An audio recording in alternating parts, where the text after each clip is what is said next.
हाँ जी, आज हम हमारी लैब में खड़े हैं और आज एक बहुत इंपॉर्टेंट टॉपिक को लेके आया हूँ। डिलीवरी कैसे करानी है। देखो, आप सबकी मेरे से एक क्वेश्चन था कि सर हम डिलीवरी रूम में नहीं जा पाते या हमको डिलीवरी हम सीख नहीं पाते, हम बॉयज हैं तो इसलिए हमें अलाउ भी नहीं करता किया जाता है डिलीवरी रूम में, तो हम डिलीवरी सीखेंगे कैसे। मैंने उसका भी सॉल्यूशन कर दिया। मेरे पास आपकी हर प्रॉब्लम का सॉल्यूशन है, बस प्रॉब्लम आप मुझे बताते चले जाओ। इसीलिए मैं आपसे कहता हूं हर वीडियो में आप कमेंट करके मुझे बताया करो कि आप मुझसे चाहते क्या हो। मैं हर प्रॉब्लम का सॉल्यूशन ढूंढने की कोशिश करूंगा। तो देखो, आज मैं एक अपने सिमुलेटर के साथ हूं यहां पर और इस सिमुलेटर के साथ आपको डिलीवरी करना सिखाऊंगा कि डिलीवरी होती कैसे। देखो, सबसे पहले तो ये है कि ये चेक कर लो कि जो मदर आपके पास आई है, जो फीमेल है या जो पेशेंट है आपके पास आई है, वो फुल टर्म है कि नहीं है और डिलीवरी के लिए तैयार है कि नहीं। तो जैसे इसको चेक करने के लिए क्या करना पड़ेगा, इसके चेक करने के लिए पर वेजाइनल एग्जामिनेशन होता है। इसको शॉर्ट फॉर्म में हम गायनी में क्या कहते हैं, पीवी पर वेजाइनल कैसे करना है। आपकी सबसे लंबी उंगलियां कौन सी हैं, ये दो लंबी उंगलियां। देखो, पर वेजाइनल एग्जामिनेशन में बॉयज बहुत अच्छे होते हैं। क्यों? क्योंकि उनकी उंगलियां लंबी होती है ना, तो इसलिए। तो ये दो उंगलियां, इनसे आप वेजाइना में ऐसे उंगली अंदर करके देखेंगे ना, तो आपको कुछ हार्ड टच होगा।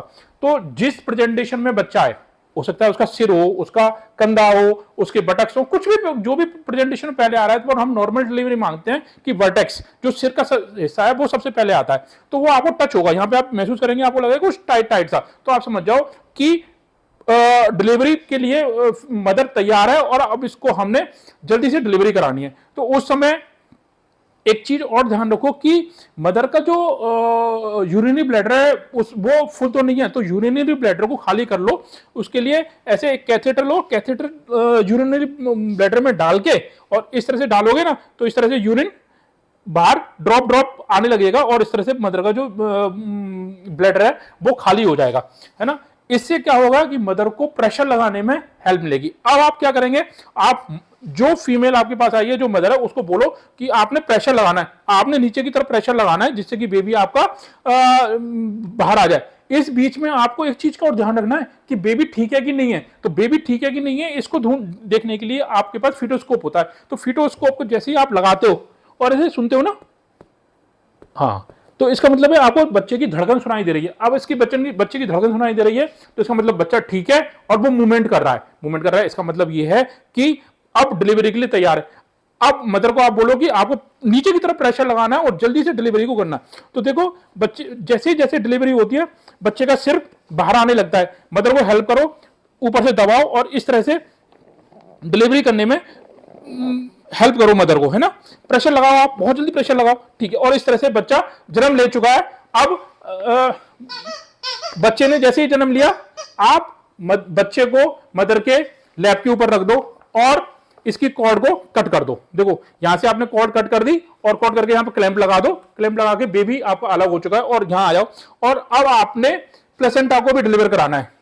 पूरा प्लेसेंटा डिलीवर होगा, धीरे धीरे धीरे प्लेसेंटा आएगा और इस तरह से जब प्लेसेंटा बाहर आ जाए तो पूरा चेक कर लो कि पूरा ही पूरा प्लेसेंटा बाहर आ गया कि नहीं आ गया, कोई हिस्सा अंदर रह तो नहीं गया। अगर कोई हिस्सा अंदर रह गया है तो इसका मतलब यह है कि उसको निकालना बहुत जरूरी, नहीं तो मदर की ब्लीडिंग होती रहेगी।